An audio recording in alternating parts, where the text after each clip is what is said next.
Hello everyone, welcome to my channel. As you may see from the title, today I'm going to begin my new experience and about NEET 2025 examination and how's my examination, how the paper was, tough, moderate or easy. So let's begin with the story time. So मैं ready हो गई थी अपने exam centre जाने के लिए 9 बजे और फिर उसके बाद में 10 बजे हम निकले और वहाँ पे हम लोग पहुँच गए थे 10 साढ़े 10 पे।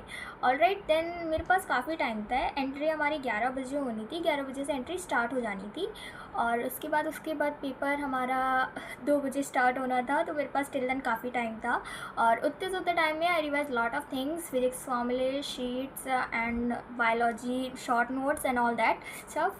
Then I revised it all very quick and then soon I got panicking or like anxiety होती है ना, पहले बार पेपर देने जा रहे हो.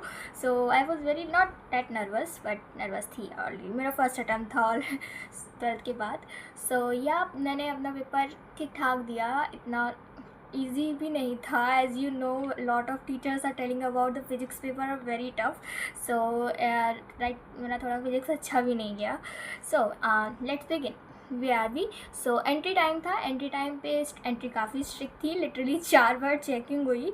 सो वहाँ पे एक पुलिस लेडी थी. फर्स्ट टाइम उन्होंने हमारी सारी डिटेल्स ली, what's your name and Aadhaar card वगैरह चेक किया उन्होंने. देन उसके बाद हम लोग आगे गए. आगे जाने पे हमारा मतलब चेकिंग हुई जो उनके पास मेटल डिटेक्टर होता है उससे.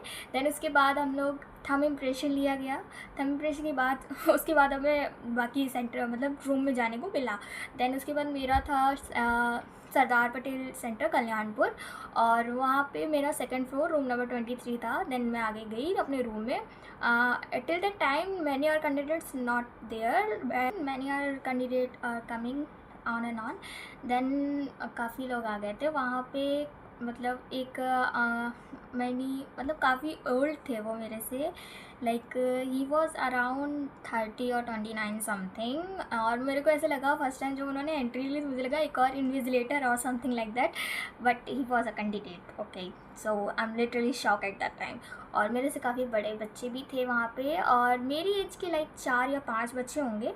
तो उनका भी फर्स्ट टाइम ही था जिस तरह से वो बात कर रहे थे एंड ऑल दैट.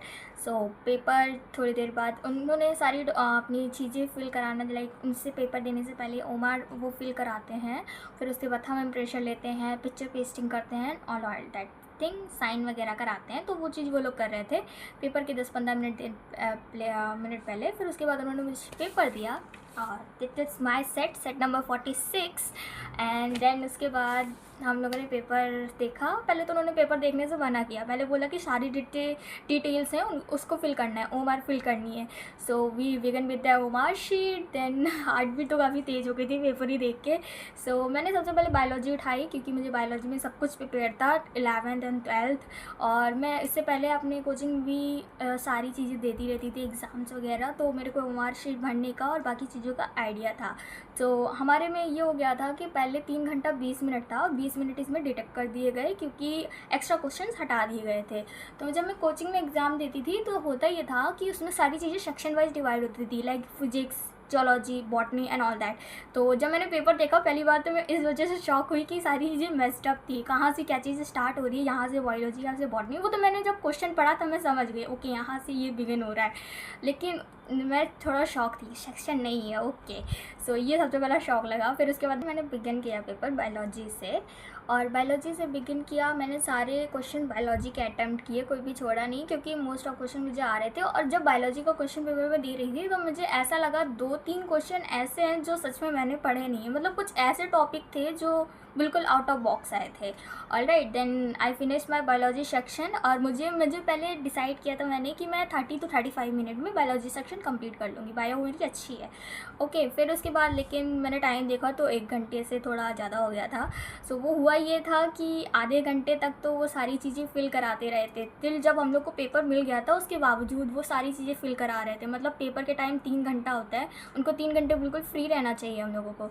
बट फिर भी आप कभी उनको सिग्नेचर कराना है, कभी थंब इम्प्रेशन कराना है, कभी कुछ मतलब बीच बीच में डिस्टर्बेंस कर रहे थे। भाई तुम अपना क्वेश्चन पढ़ रहे हो, तुमने क्वेश्चन देख लिया, फिर उसके बाद वो बीच में अचानक से आ रहे, तो वो कंसंट्रेशन नहीं बन पाता उस टाइम के लिए पेपर में।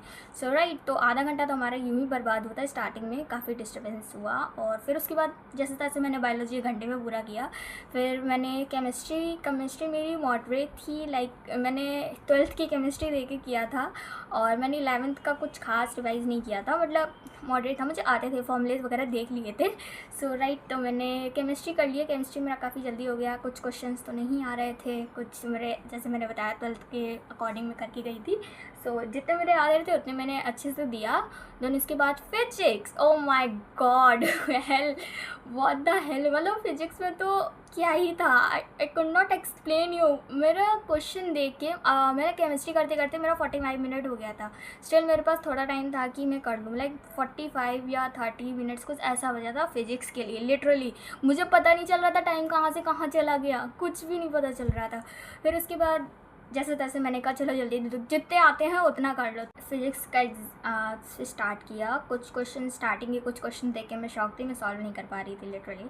उसमें काफ़ी सारे इंटीग्रेशन डिफरेंशिएशन वाले फॉर्मूलाज भी लग रहे थे, और उसके बाद जब एक फॉर्मूला पर्टिकुलर हम निकाल लेते हैं उसके बाद उसमें वो सारी चीज़ें पुट करनी है, उसके बाद उसका आंसर निकालना है।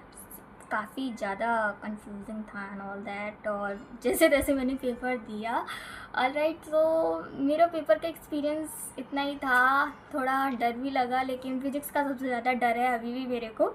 सो मैं इतना डिसअपॉइंटिंग नहीं हूँ कि मैं नहीं कर पाई, इस साल नहीं आएगा वगैरह वगैरह, क्योंकि ऑल्दो मेरी प्रिपरेशन ठीक ठाक थी, ज़्यादा नहीं थी।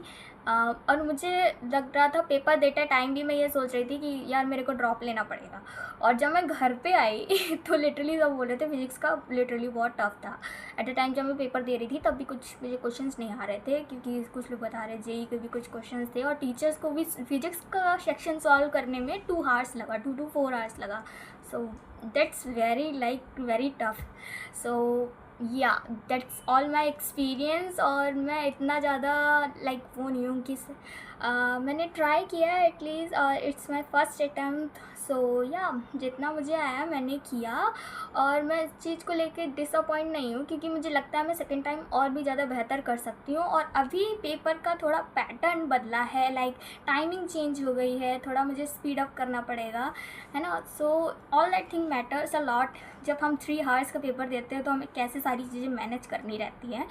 Alright, so that's all my experience. Hope you guys like it. Thank you. Bye.